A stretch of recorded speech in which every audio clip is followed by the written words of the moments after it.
तो जया, एक मिसाल कायम की है मोहम्मद अकरम ने। जी हाँ, और मिसाल कायम करने में महिलाएं भी पीछे नहीं हैं। यहाँ पे बात करना चाहेंगे ऑनलाइन शॉपिंग की। आजकल हम सभी ऑनलाइन शॉपिंग करते हैं और इस शॉपिंग करने में बड़ी बड़ी मल्टीनेशनल कंपनीज हैं, इंटरनेशनल कंपनीज हैं, लेकिन क्या आप सोच सकते हैं कि एक गाँव की चौथी पास महिला भी अपना एक ऑनलाइन स्टोर खोल सकती है? जी हाँ, ऐसा हुआ है मुमकिन गुजरात में। बिल्कुल, गुजरात की पाबीबेन रबारी ने ये संभव कर दिखाया है, जहां बड़े बड़े फैशन ब्रांड्स और ऑनलाइन स्टोर्स को वो मात देती नजर आ रही हैं। विदेशों में उनके बैग्स की धूम है और अगर आप भी देखना चाहें तो pabiben.com जाकर ये देख सकते हैं।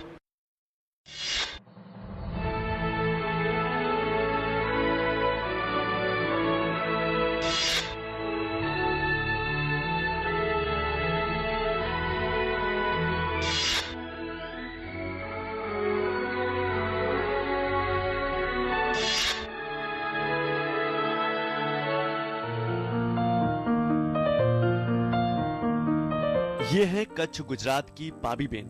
ये 33 साल की हैं और पढ़ी मात्र 4 क्लास तक है, लेकिन उन्होंने जीवन में जो हासिल किया है वो आपको चकित कर देगा। पाबीबेन ने प्रसिद्ध कच्छ के कसीदाकारी की नई शैली हरी जरी में महारत हासिल की है। वे अपनी अनूठी कला से श्रृंगारित महिलाओं के पर्स और बैग बनाती हैं। उनके बनाए बैग इतने लोकप्रिय हो चुके हैं कि उनका प्रयोग हॉलीवुड और बॉलीवुड की फिल्मों में भी हुआ है।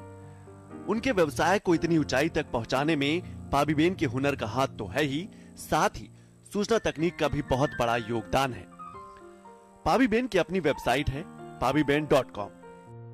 इसके जरिए वे देश विदेश से सीधे ऑर्डर बुक करती हैं। ये 19 प्रकार के बैग अभी तक बना चुकी हैं, जिसमें ट्रेडिशनल बैग के साथ साथ डिजाइनिंग बैग शामिल हैं। पाबीबेन कहती हैं कि महिलाओं का सशक्तिकरण हो और वे आत्मनिर्भर बन सके, यही उनका सपना है। दूसरों का घरों का काम करती थी, साथ में हैंडीक्राफ्ट का काम करती थी और खेतों में काम करने के लिए जाती थी, माटी में काम करने के लिए मजदूरी करते थे। मैं 5 साल की थी तब मेरी दूसरी बहन 3 साल की थी और तीसरी मेरा पापा गुजर गए। उसके बाद 2 महीने के बाद उसका जन्म हुआ। ऐसा हमारा बचपना था। पाबीबेन पिछले 14 वर्षों से भुज के गैर सरकारी संगठन कला रक्षा के साथ जुड़ी रही हैं। उन्होंने ट्रस्ट की मदद के जरिए अपना व्यवसाय शुरू किया।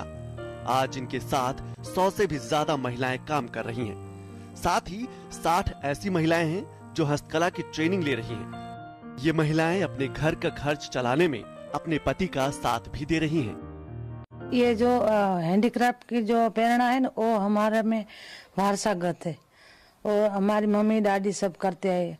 ऐसे मैंने बचपन में सीखा और दूसरे लोगों का काम करते 13-14 साल से काम कर रही थी। पहले हम लोग घर का करते थे, पहनने का ले, फिर और दूसरे लोगों का करने लगी। जो देता था वो व्यापारी देता, व्यापारी का वो कोई संस्था जो देती और तो संस्था का काम करती थी। ऐसे मैंने बहुत साल तक दूसरे लोगों का काम किया। एक साल में मैं एक संस्था में मैंने 12 साल काम किया। फिर काम करती थी तब मुझे एक विचार आया कि मैं दूसरों का काम करती हूँ लेकिन मुझे सब आता है, तो मैं पैर पे क्यों खड़ी न रहूं। पाबीबेन के जीवन की राह मुश्किलों से भरी रही है। यहाँ तक कि उन्हें अपने गांव के बुजुर्गों से ही बहिष्कार का सामना करना पड़ा, लेकिन उनके पति ने हर परिस्थिति में उनका भरपूर साथ दिया। पाबीबेन के कारण एक नई कला सीखने मिली है और इस कला से रोजगारी मिल रही है। 50 से 60 महिला उसके साथ काम कर रही है।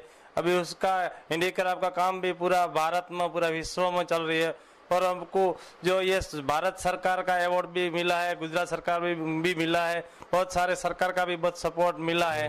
आज पाबीबेन अपने कला के बल पर दुनिया भर के बाजारों से जुड़ गई हैं। ये भारत की समृद्ध लोक कला और सूचना तकनीक के संगम की अद्भुत कहानी तो है ही, साथ ही महिला सशक्तिकरण की जीती जागती मिसाल भी। गुड न्यूज इंडिया के लिए गुजरात के कच्छ से धर्मेंद्र तिवारी की रिपोर्ट, DT न्यूज। यहाँ रुकेंगे।